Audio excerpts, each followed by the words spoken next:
ఈ నేలకు అందరము కలిసి ఒకసారి వందనం చెప్పాలి. ఎందుకంటే ఈ నేల మనందరికీ ప్రశ్నించడం నేర్పింది. ఈ నేల మనకు ఎదురు తిరగడం నేర్పింది, పోరాడటం నేర్పింది, ప్రతిఘటించడము నేర్పింది. అందుకే కాకతీయ రాజులపై కరవాలం దూసిన సమ్మక్క సారమ్మల అమ్ముల పొది ఉన్నది, అమ్ముల పొది ఉన్నది, అమ్ముల పొది ఉన్నది.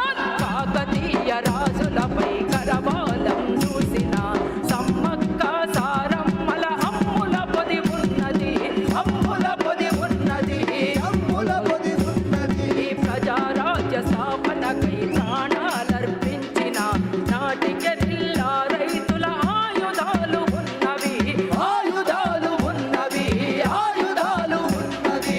సాయుధ సంఘర్షణే వీర తెలంగాణ చలో చలో ఉఠో ఉఠో సలాం సలాం చలో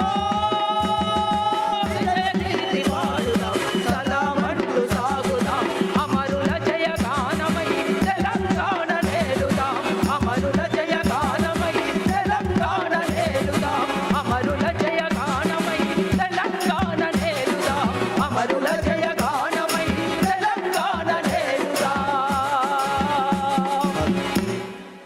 అట్లా తెలంగాణ నేలుకుందామని ముచ్చర్ల సత్యనారాయణ నాన్న మనందరికీ ఒక మేలుకొలుపుగా నిలబడ్డాడు. అట్లా ముచ్చర్ల సత్యనారాయణ నాన్న నాకు మలిదశ తెలంగాణ ఉద్యమంలో పరిచయం. మొట్టమొదట నాన్నకంటే ముందు తమ్ముడు పృథ్వీరాజ్ పరిచయం. వరంగల్లో మేము గడప గడపకు యాత్ర అని గద్దరన్న మేమందరం కలిసి అక్కడ ప్రోగ్రాం తీసుకున్నప్పుడు తమ్ముడు నాకు పరిచయం. అట్లా ఆ ఇంటితోటి ఉన్నటువంటి అనుబంధం ఒక ఆత్మీయ బంధం. ఆ ఇంటిలో ప్రేమలుంటాయి, బంధం ఉంటుంది, బంధుత్వము ఉంటుంది, అభిమానము ఉంటుంది, అన్నీ కలగలిసినటువంటి కుటుంబం ఆ కుటుంబం. ఆ కుటుంబం నుంచి పరిచయం కావడం నిజంగా నేను చాలా గర్వంగా ఫీల్ అవుతున్నాను.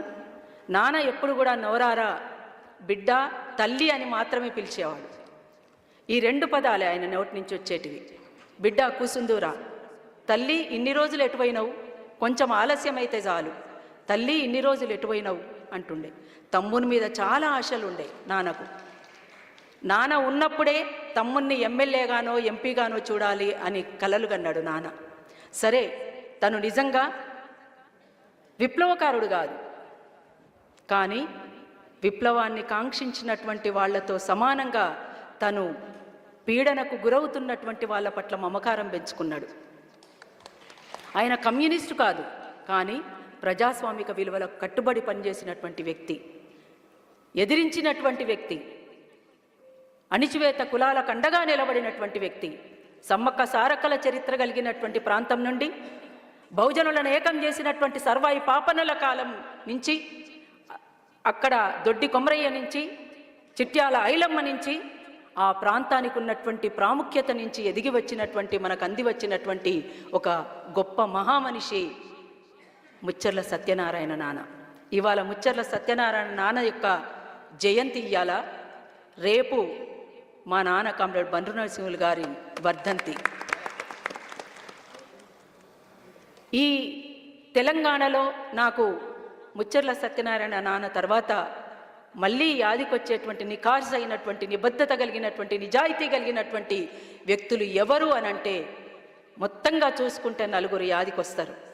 ఒకటి మొట్టమొదట ముచ్చర్ల సత్యనారాయణ నాన్న, 2 professor Keshavarao Jadhav sir, 3 comrade Bandru Narasimhulu garu, 4 Eduluru Anjaiah నాన్న. ఈదులూరు అంజయ్య నాన్న 25 ఏళ్ళు ఒక్కడే సర్పంచ్గా కొనసాగి ఏమీ మిగుల్చుకోకుండా పోయినటువంటి వ్యక్తి. అట్లనే ముచ్చర్ల సత్యనారాయణ నాన్న సాదాసీదా జీవితాన్ని గడిపినటువంటి వ్యక్తి. ఇంకొక విషయం ఎవ్వరు కూడా చెప్పలేదు ఇక్కడ, కానీ వ్యవసాయం మీద చాలా మక్కువ కలిగినటువంటి వ్యక్తి నాన్న. చాలా ఇష్టం వ్యవసాయం అంటే.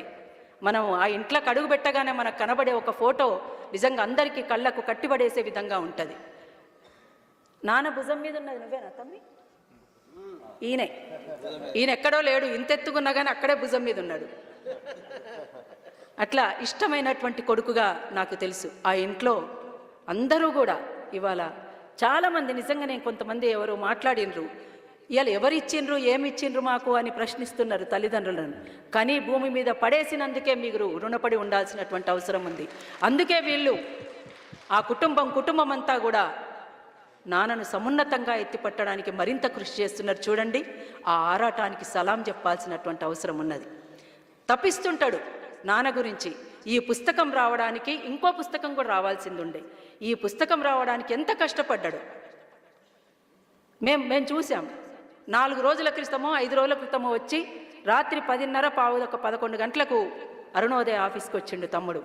వచ్చి ఇట్లా పాట రాయాలి బాబా, ఆ పాట రికార్డ్ చేయాలి మనం అని చెప్పేసి తిరుమల సార్ చెప్పిండు. ఖచ్చితంగా మీరు రాయాలి, రికార్డు కావాలి, అది రిలీజ్ కావాలి. యుద్ధ ప్రాతిపదిక మీద తెల్లవారేసరికి అమర్ పాట రాయడం. అదే రోజు పోయి మేము అరుణోదయ నుంచి నేను రాకేష్ అక్కడి దాకా వెళ్ళి తమ్ముడితో సహా పోయి ఆ పాట రికార్డ్ చేయడం, అది ఈరోజు రిలీజ్ కావడం అనేటువంటిది జరిగింది. అంటే ఒక పని మీద పడితే దానికి సహకరించినటువంటి తిరుమల సార్ కానీ, అట్లనే ఒమ్మి రమేష్ అన్న, వీళ్ళంతా పని రాక్షసులు ఒక్క మాటలో చెప్పాలంటే. అట్లనే ఇవాళ చందన ఇక్కడికి రావాల్సింది ఉండే కానీ కొంచెం అనారోగ్యంతో రాలేదేమో. చందన ఆ ఇంటికి సరైనటువంటి కోడన్లు ఉన్నారు, సరైనటువంటి కొడుకులు ఉన్నారు. అందరూ కూడా కుటుంబం అంతా కూడా నిజంగా ఒక ప్రేమగల్ల కుటుంబం. అటువంటి కుటుంబం ఇవాళ ఈ తెలంగాణలో మనకు వాస్తవంగా ఆడపిల్లలకు ఎట్లాంటి గౌరవం ఇళ్ళల్లో దొరుకుతుంది అనే దానికి నిదర్శనం ఆ ఇల్లు. తమ్ముడు నాకు అంటే ఉద్యమం అందించినటువంటి చాలా ఇష్టమైనటువంటి తమ్ముడు. అట్లాంటి తమ్ముళ్ళల్లో కొంతమంది ఉన్నారు నాకు తెలంగాణలో. ఒకరు పృథ్వీ, ఇంకొకరు అంతడుపుల, ఇంకొక ఆయన ఈయన. అప్పుడప్పుడు నన్ను కోపపడ్డా, ఈయన నాకు ఇష్టమైన తమ్ముడే. ఇట్లా జిలకర శ్రీనివాస్, ఇట్లాంటి వాళ్ళు ఇట్లా ఉన్నారు. కానీ చాలా ఇష్టమైనటువంటి తమ్ముడు నాకు పృథ్వీ. అట్లా ఆ కుటుంబంతో ఉన్నటువంటి అనుబంధంతో ఇవాళ నేను ఈ వేదిక మీద నిలబడ్డాను. సరే, ఏది ఏమైనా కానీ ఇవాళ నాన్నకు సరైనటువంటి నివాళి అనుకున్నప్పుడు తను ఏదైతే కోరుకున్నాడో ఆయన నటన చూస్తాం కదా మనం. నిజంగా శ్రీకృష్ణుడు అంటే ఎన్టీఆరే గుర్తొస్తారేమో, కానీ ఇవాళ మనకు గుర్తు రావాల్సింది ముచ్చర్ల సత్యనారాయణ గారు కూడా. ముచ్చర్ల సత్యనారాయణ నాన్న నటన, నటించడం కానీ, గాయకుడుగా, నాయకుడుగా, మ్యూజిక్ డైరెక్టర్గా హార్మోని వాయిస్తాడు నాన్న. అసలు ఒకటా రెండా, చాలా అరుదైనటువంటి వ్యక్తుల్లో ఆయన. అరుదైనటువంటి వ్యక్తి. ఇన్ని గుణాలు ఉన్నటువంటి వ్యక్తులు ఎవరు ఉంటారు అసలు? ఆయన రాస్తాడు, పాడతాడు, మాట్లాడతాడు, కొట్లాడతాడు. ఇన్ని రకాలుగా ఉన్నటువంటి గొప్ప వ్యక్తి నాన్న. అందుకని నాన్నకు మనమందరం కలిసి సరిగ్గా ఏం చెప్పాలి అనంటే, ఒక బలమైనటువంటి ప్రజా ఉద్యమం నిర్మించాలి, బలమైన ప్రజా సాంస్కృతికోద్యమాన్ని నిర్మించడమే నాన్నకు సరైనటువంటిది అని నేను అనుకుంటున్నాను. అట్లనే నేను ఒకటి ప్రతిపాదన పెట్టాలనుకున్నా, మీరు కొన్ని ప్రతిపాదనలు పెట్టినరు. అక్కడ కాకతీయ యూనివర్సిటీలో ఉన్నటువంటి లైబ్రరీ ఉంటుంది కదా, లైబ్రరీకి నాన్న పేరు పెడితే బాగుంటుందేమో అని నేను ఆలోచించిన. అట్లనే ఒక స్మృతివనం కూడా ఖచ్చితంగా ఒక స్థలాన్ని మనం అనుకొని ఆలోచించి మనం చేస్తే బాగుంటుంది కదా అని అనిపిస్తుంది నాకు. ఆలోచిద్దాం అందరం కలిసి, సరే ఏం చేద్దాం అనేటువంటి దానికోసం. అందుకనే మిత్రులారా, ఆ రకంగా మనం ఆలోచించి అడుగులు వేద్దామని, ఆ రకంగా చేస్తేనే ఈ ఇట్లాంటి వేదికలకు న్యాయం జరుగుతుందని చెప్పేసి మరొకసారి తెలియజేస్తూ, ఈ చివరగానైనా తమ్ముడు నాకు ఈ టైం ఇచ్చినందుకు థ్యాంక్ యూ వెరీ మచ్.